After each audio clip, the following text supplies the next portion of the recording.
Hello, welcome back to Teen Story Share. This week we're starting a brand new book, What We Need to Survive by Kalee Elizabeth. And the author is actually coming to our library next week. She is a local author, and she'll be coming on Tuesday, March 7th from 4 to 5 p.m. If you'd like to come, I'll put a link to the sign up down in the description, and I'll put a flyer with more information on the event at the end of this video. And before we start, here's just a quick content warning from the author.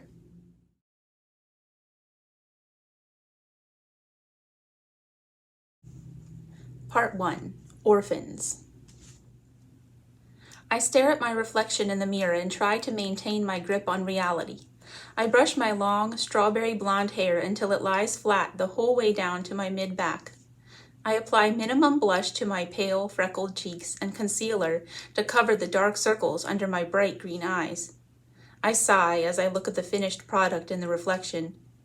Oh, Mama, how I wish you were here. As I stare into my green eyes reflecting in the mirror, I think back to that day, the worst day of my life. I hear the screaming, the sobs, the gunshots. I hear the paramedics and see the police officers take my father away. I feel the warmth of Lily's tears as they seep into the shoulder of my cardigan. I see my blank expression as the detective asks me questions in the hospital that I can't seem to form answers to. Instead, I just hear the bang, scream, bang, bang. Sissy? Lily's panicked voice and frantic knocking on the bathroom door brings me back to the present moment. I open the door and see my little sister, Lily, standing with frazzled blonde hair and a tear-stained face. I stoop down to her level and pull her into a hug as she lets out a few sobs. She's too young to experience this much pain. She's 6. She's just too young. Once she's composed, I wipe the tears from her cheeks with my thumb, just like Mama would do when I was a child. What's going on, Lilypad? Lilypad is my nickname for Lily, whose full name is Lillianna. Mama loves flowers. Well, I guess she loved flowers. Lilies were one of Mama's favorites, but pink roses were the ones she favored the most, which is why she named me Rosalinda, but called me Rosie. I can't get my hair to look like Mama's. I've tried and I can't, and Mama's not here to do it, and I just want my hair like Mama's. Lily begins to cry again, and I pick her up and sit her on the counter. Shh, Lils, shh, it's okay. I wipe away the tears that keep falling from her crystal blue eyes. Lily is the spitting image of Mama, golden blonde hair that has a slight wave, and crystal blue eyes that you drown into when making eye contact. I, on the other hand, got my father's appearance, strawberry blonde hair and dark green eyes. I wish I had a hint of Mama, but I'm stuck looking like Father. Lily begins to settle as I tell her, Guess what, Lily?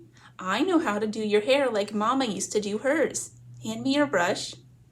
I brush out Lily's wavy hair and begin a simple French braid. I complete it with a sparkly white hair tie and toss the braid over her shoulder. There, you look beautiful, Lilypad. Lily touches the end of her braid with her tiny fingers and meets my gaze in the mirror. Sissy, how are we going to be okay without Mama?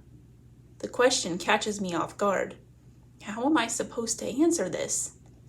We aren't. We will never be okay, and it would have been better if we died with her. But I can't say that.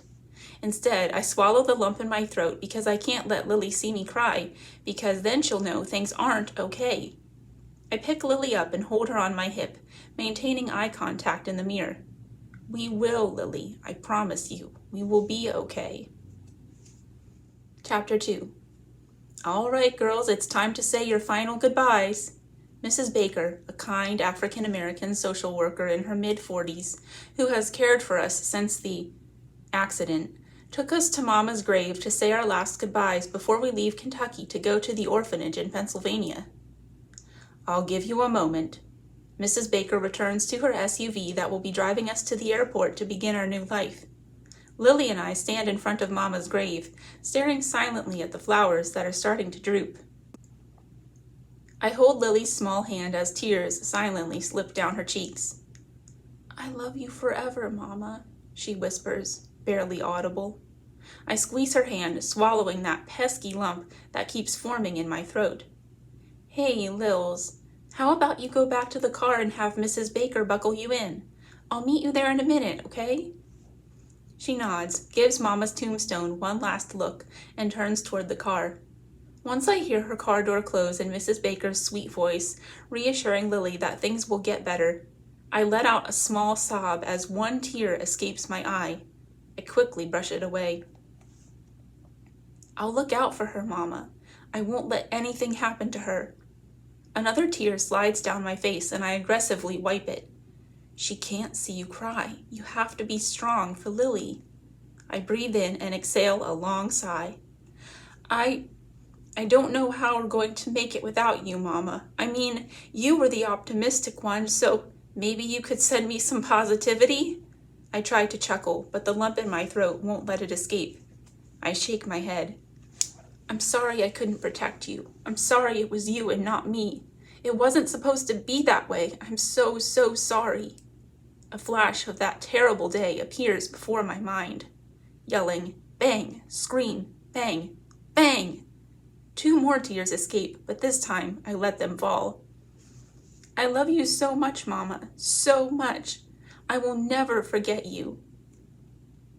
I quickly use the sleeve of my sweater to rid my face of the evidence of tears. I take a final deep breath, blow a kiss to Mama's grave, and walk to the SUV, unsure of the future. The airport is crowded and people are staring, whispering to their families and friends. Are those the girls from the news? Or, oh, those poor girls. I pick Lily up and avoid eye contact, following Mrs. Baker through security and on board the flight. The flight is long. Lily has slept through the entire takeoff, her soft snores providing me with the only comfort I can attain. Mrs. Baker spends her time playing word games on her phone and answering the occasional phone call regarding our whereabouts. I stare out the window, watching the clouds float beneath us and sip the sparkling water the flight attendant offered me. A baby begins to scream, unsettled from the long flight.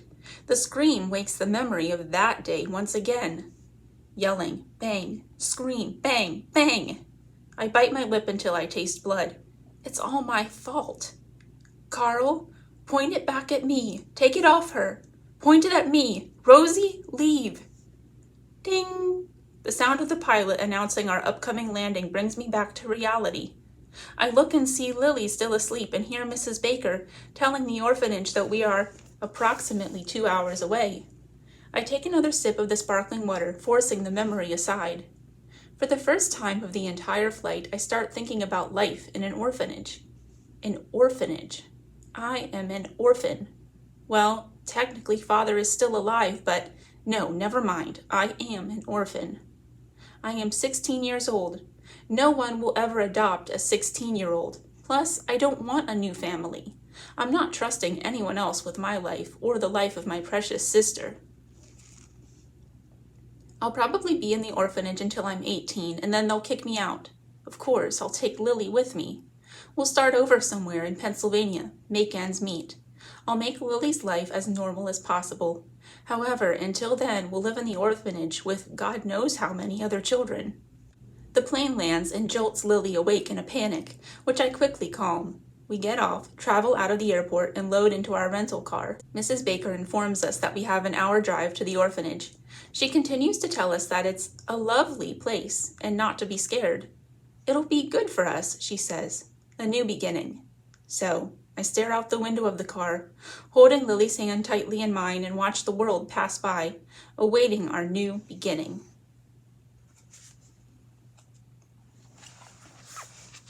All right, I hope you're interested by the story so far.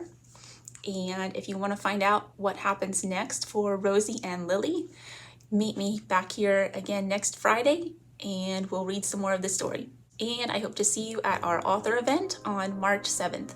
Have a good weekend. Bye.